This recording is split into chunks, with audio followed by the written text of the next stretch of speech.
Good morning guys! Ayan, kakagising ko lang. Time ngayon dito is alas 6. Good morning, Bucharest. Yan o. Daming nakaparking na sasakyan sa baba o. Kahapon di yan puno.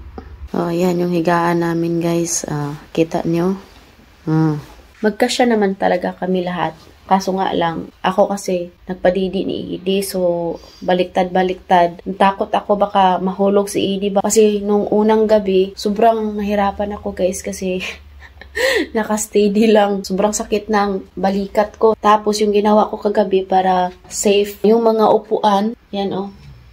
Wait lang, kasi nalagay yung damit ni Daddy dito. Magligpit na rin ako ng mga gamit.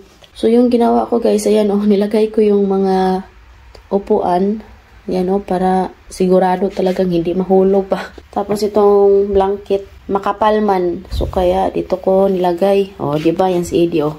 O, sarap ng tulog. Pati na rin ako, okay yung tulog. So kaya hindi ako nahihirapan. Maaga yan sila tulog kagabi, mga alas 9 tulog na. Napagod. Buti si Edie kasi nakatulog siya dun sa, anong tawag yun?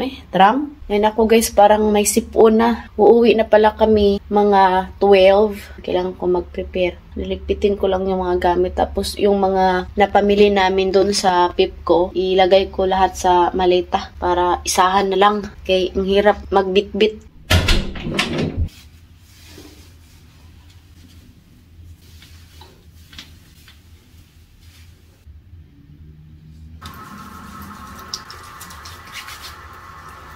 Two days lang kami nagstay dito sa Bucharest. Kahit wala kaming sariling sasakyan. Pero grabe, ang dami kong na-experience sumakay doon sa tram. Bus dito sa Bucharest. Solid na solid talaga guys.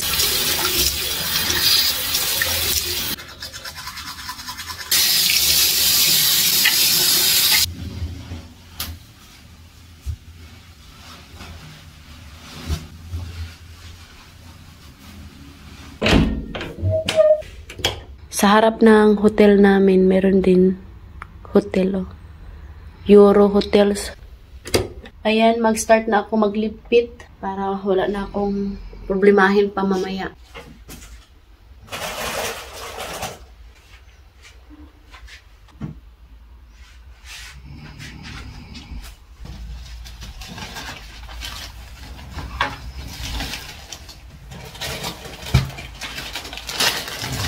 Meron silang ganito guys, oh. Siguro pag may pera ka, dito mo lang ilagay, no.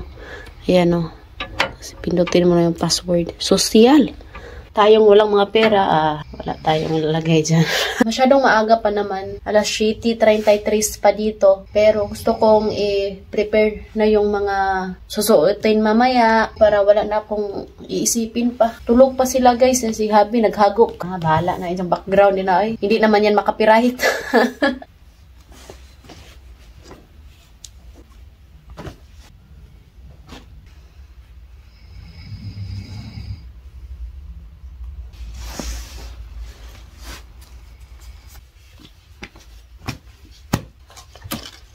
Buti na lang bumili ako nito sa Pipco kasi nga sobrang kapal guys, oh. Hindi talaga malamigan si Edie kasi mainit sa ilalim. Ayan. Pang winter talaga ba. Ito yung susuotin ni Edie kasi sobrang lamig sa labas.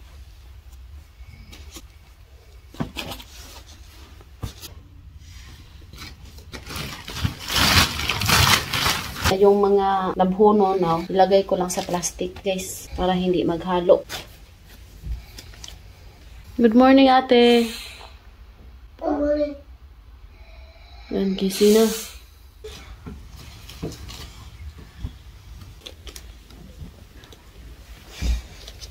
Good morning, Edie. Yan, gising na. Snab. Snabiro. Dami naming labhunon. Asa na pod mo? Wash your face ka. Hindi, pahilo na. Sa pod? Hindi, di mawaw. Hindi mawaw.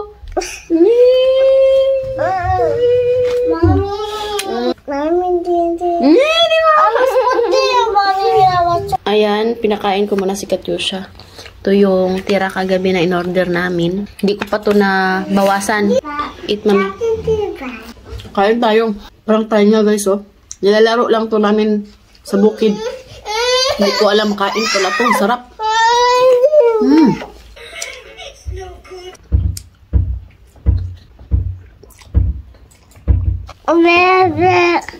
Ay.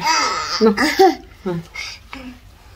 Jingle bell, jingle, jingle all the way.